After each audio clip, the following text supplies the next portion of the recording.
자, 야권 재편 논의 정말 뜨거웠던 주말입니다. 정치권 이슈 짚어보겠습니다. 결국엔 오늘 여러 가지 신문을 종합해 봤을 땐 최소한 8명, 많으면 10명까지 바른정당에서 지금 탈당하는 분위기죠? 네, 결국 바른정당은 우려대로 예상대로 분당이 되는 게 현실화됐습니다.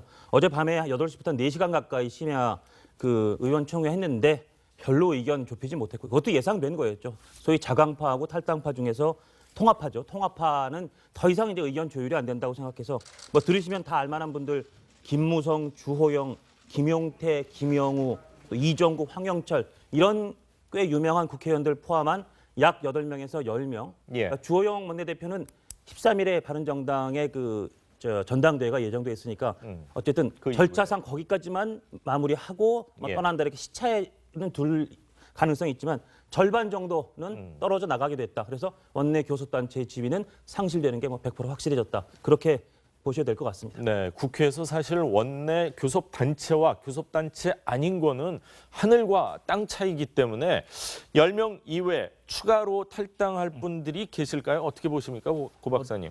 별로 없을 것 같습니다. 말씀하신 대로 교섭단체 지위를 잃기 때문에 바른정당은 창당 이래 최대의 위기에 직면해 있습니다만, 그러나 지금 정의당이 5명의 의원으로도 예. 아주 훌륭하게 정치력을 발휘해서 레버리지로 이 전국에 중요한 역할을 하고 있지 않습니까? 그러니까 바른정당도 이제 교섭단체 지위는 상실했지만 어떻게 남는 의원들이 정치력을 발휘해서 역할을 할 것이냐에 고민을 모아야 될 거고요. 그걸 하기 위해서 11월 13일 전대를 통해서 새 지도부 구성을 한다니까요. 그건 이후 행보는 좀 지켜볼 필요가 있겠습니다. 그런데 이걸 분당이라고 표현을 해야 될지, 분당하면 당 하나가 2개로 나눠져야 되는 건데, 그렇죠. 예, 바른정당 그냥 있거든요. 그래서 저는 집단 탈당이다 이렇게 저는 이제 말씀을 드립니다. 이 집단 탈당할 사람들에 대해서는 제가 지나치게 인색한 평가를 하는지 모르겠습니다만, 바른정당의 지지율이 그러면 절반쯤 현역 의원이 떨어져 나오면은 지지율이 절반으로 반토막 날까요? 그렇진 않겠죠. 안 그렇겠죠. 예. 그 얘기는 뭐냐면 현역 의원들 입장에서는 자신의 정치적 생명이 걸려있는 굉장히 중요한 결단이긴 하지만 그것이 바른정당의 존재감에는 크게 영향을 미치지 못한다는 겁니다. 그 점에서 저는 남아있을 바른정당, 예. 현역 의원은 10명 내외가 되겠습니다만 그것은 앞으로 어떻게 하는가에 따라 달려있는 문제고요. 그다음에 이 사람들이 결국은 한국당에 집단적으로 입당을 한다는 것인데 이것이 한국당에서 설명하듯이 과연 보수 대통합으로 이게 물꼬가 터지는 것일까? 예. 이를테면 바른정당이 그냥 남아 있는데 바른정당 소속 국회의원 10명 내외를 입단시킨다고 해서 보수 통합이라고 얘기할 수 있는가? 결국은 바른정당과의 당대당 통합 얘기는 남아 있는 숙제가 되는 것이거든요. 예. 그런 점에서 저는 이것을 곧 정계 개편의 시작이다. 이렇게 보기에는 여러 가지 상황을 좀 더 지켜볼 필요가 있다고 생각합니다. 예. 바른정당이 1월 24일에 창당했거든요. 예. 지금 9달 좀 넘었나요? 근데 최대 위기다. 이렇게 말하니까 굉장히 진짜 우리 한국 정당의 이합집산 이런 것들 다시 한번 생각하게 됩니다.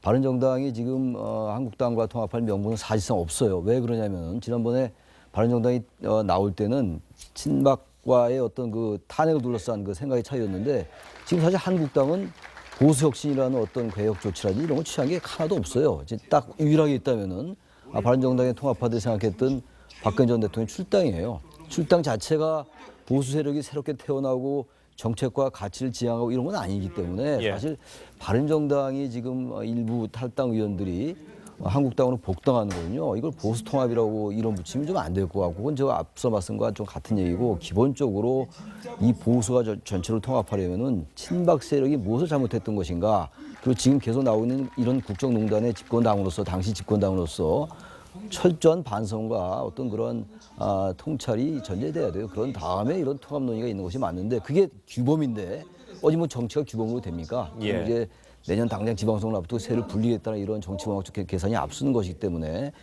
일단 한국당은 세를 분리긴 분립니다만 과연 이것이 이제 우리 정당 전체에 어떤 영향을 줄지는 지켜봐야 될 것 같습니다. 예. 자, 보수 통합 초입기에 들어간 시점에서 안철수 대표하고 청와대하고 좀 어떻게 보면 이제 비판적인 발언이 나왔어요. 복수를 하려고 정권을 잡았냐 뭐 이런 식으로 얘기를 했는데 또 다른 뭐 이면이 있지 않을까 그런 의견도 있는데 짧게 좀 예, 부탁드립니다. 저는 안 대표가 너무 그야말로 정치공학을 의식하는 것 같아요. 지금 이제 예. 바른정당이나 한국당의 통합 이런 것들이 보수 개혁의 어떤 가치를 잘 반영하지 못하니까 자신이 좀 우클릭을 하면서 보수의 좀 중심에 서겠다는 생각이 있는 게 아닌가라는 추론도 가능한데 예. 지금 여러 가지 조사나 이런 것들을 정치 보복이라고 보는 프레임이잖아요. 이거는 그야말로 한국당의 프레임과 같은 프레임이기 때문에 너무 안 대표가 자신이 보수나 어떤 중도의 좀 어떤 중심 되겠다라는 측면에서 너무 앞서 나가는 것이 아닌가 이런 비판을 하지 않을 수가 없습니다. 저는. 그 한국당과 같은 주장하면 적폐입니까? 저는 이렇게 봅니다. 이걸 적폐청산, 우리가 정말 불가피하게 겪어야만 될 아픈 적폐청산의 과정이라고 볼 건지, 아니면 적폐청산의 내용이 있기는 있지만 사실상은 정치보복을 하는 것인지에 대해서는 여야 간의 입장이 확연하게 다르지 않습니까? 예. 근데 그 상황에서 사실은 뭐 이 청산을 하는 쪽이나 청산을 당하는 대상이 아닌 국민의당의 안철수 대표가 정치보복이 좀 심한 것 같다고 지금 최초로 정책 발언을 한 거거든요. 그 전까지 안철수 대표는 적폐청산은 불가피하다고 하는 주장을 쭉 해왔습니다. 그리고 지난 대선 때도 한국당과 또 바른정당과 함께 하려고 하는 시도가 있을 때마다 예.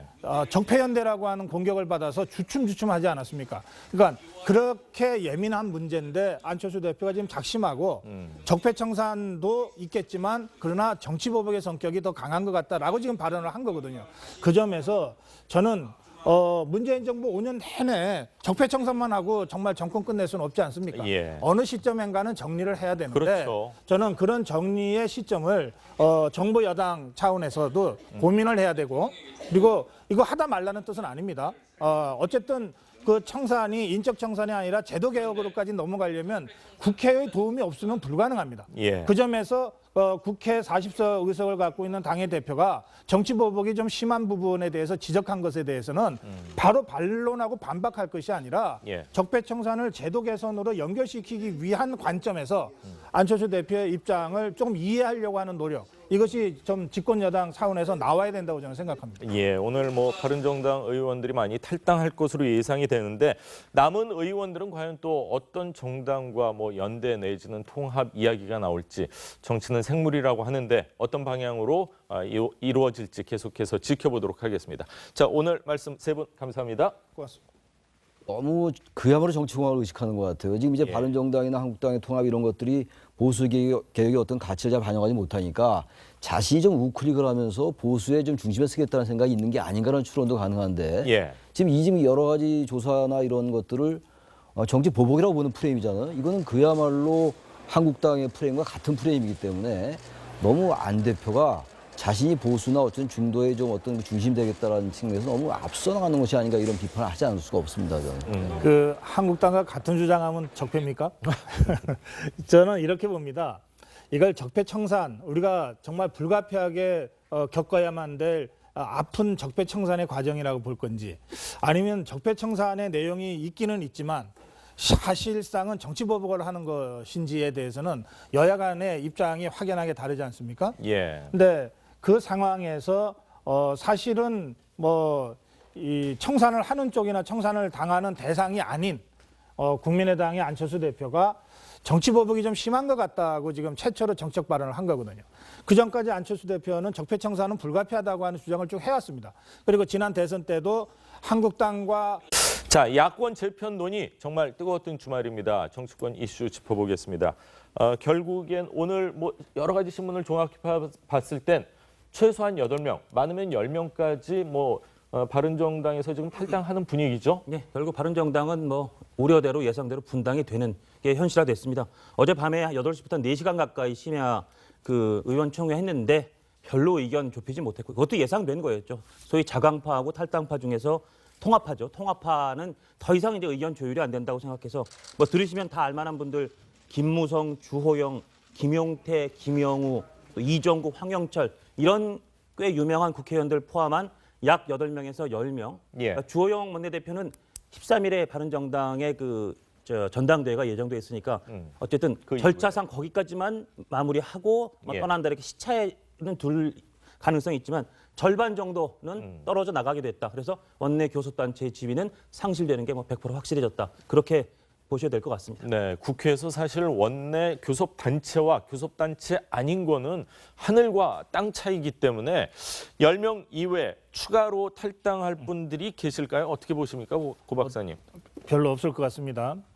뭐 말씀하신 대로 교섭단체 지위를 잃기 때문에 바른정당은 창당 이래 최대의 위기에 직면해 있습니다만, 그러나 지금 그 정의당이 5명의 의원으로도 예. 아주 훌륭하게 그 정치력을 발휘해서 레버리지로 이 전국에 중요한 그 역할을 하고 있지 않습니까?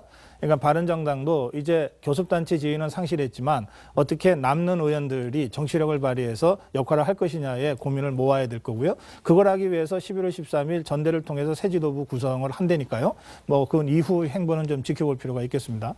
그런데 이걸 분당이라고 표현을 해야 될지, 분당하면 당 하나가 2개로 나눠져야 되는 건데, 그렇죠. 예, 바른정당 그냥 있거든요. 그래서 저는 집단 탈당이다 이렇게 탈당. 저는 이제 말씀을 드립니다. 이 집단 탈당할 사람들에 대해서는 뭐 제가 뭐 지나치게 인색한 평가를 하는지 모르겠습니다만, 바른정당의 지지율이 그러면 절반쯤 현역 의원이 떨어져 나오면은 지지율이 절반으로 반토막 날까요? 그렇진 않겠죠. 안 그렇겠죠. 예. 그 얘기는 뭐냐면 현역 의원들 입장에서는 자신의 정치적 생명이 걸려있는 굉장히 중요한 결단이긴 하지만 그것이 바른정당의 존재감에는 크게 영향을 미치지 못한다는 겁니다. 그 점에서 저는 남아있을 바른정당, 예. 현역 의원은 뭐 10명 내외가 되겠습니다만 그것은 앞으로 어떻게 하는가에 따라 달려있는 문제고요. 그다음에 이 사람들이 결국은 한국당에 집단적으로 입당을 한다는 것인데 이것이 한국당에서 설명하듯이 과연 보수 대통합으로 이게 물꼬가 터지는 것일까? 예. 이를테면 바른정당이 그냥 남아 있는데 바른정당 소속 국회의원 뭐 10명 내외를 입단시킨다고 해서 보수 통합이라고 얘기할 수 있는가?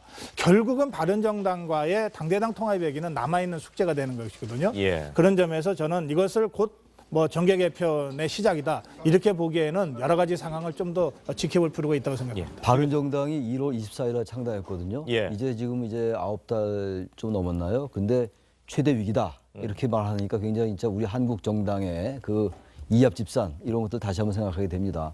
바른정당이 지금 한국당과 통합할 명분은 사실상 없어요. 왜 그러냐면 지난번에 바른정당이 나올 때는 친박과의 어떤 그 탄핵을 둘러싼 그 생각의 차이였는데 지금 사실 한국당은 보수혁신이라는 어떤 개혁 조치라든지 이런 걸 취한 게 하나도 없어요. 이제 딱 유일하게 있다면은 바른정당에 통합하듯 생각했던 박근혜 전 대통령의 출당이에요. 출당 자체가 보수 세력이 새롭게 태어나고 정책과 가치를 지향하고 이런 건 아니기 때문에 예. 사실 바른정당이 지금 일부 탈당 의원들이 한국당으로 복당하는 거는요. 이걸 보수 통합이라고 이름 붙이면 좀 안 될 것 같고 그건 제가 앞서 말씀과 좀 같은 얘기고 기본적으로 이 보수가 전체를 통합하려면은 친박 세력이 무엇을 잘못했던 것인가 그리고 지금 계속 나오고 있는 이런 국정농단의 집권당으로서 당시 집권당으로서 철저한 반성과 어떤 그런 통찰이 전제돼야 돼요. 그런 다음에 이런 통합 논의가 있는 것이 맞는데 그게 규범인데 어디 뭐 정치가 규범으로 됩니까? 예. 이제 내년 당장 지방선거 앞두고 세를 분리했다는 이런 정치공학적 계산이 앞서는 것이기 때문에 일단 뭐 한국당은 세를 분리긴 분립니다만 과연 이것이 이제 우리 정당 전체에 어떤 영향을 줄지는 지켜봐야 될 것 같습니다. 예. 자, 뭐 보수 통합 초입기에 들어간 시점에서 안철수 대표하고 청와대하고 좀 어떻게 보면 이제 비판적인 발언이 나왔어요. 복수를 하려고 정권을 잡았냐 뭐 이런 식으로 얘기를 했는데 또 다른 뭐 이면이 있지 않을까 그런 의견도 있는데 짧게 좀 부탁드립니다. 저는 안 대표가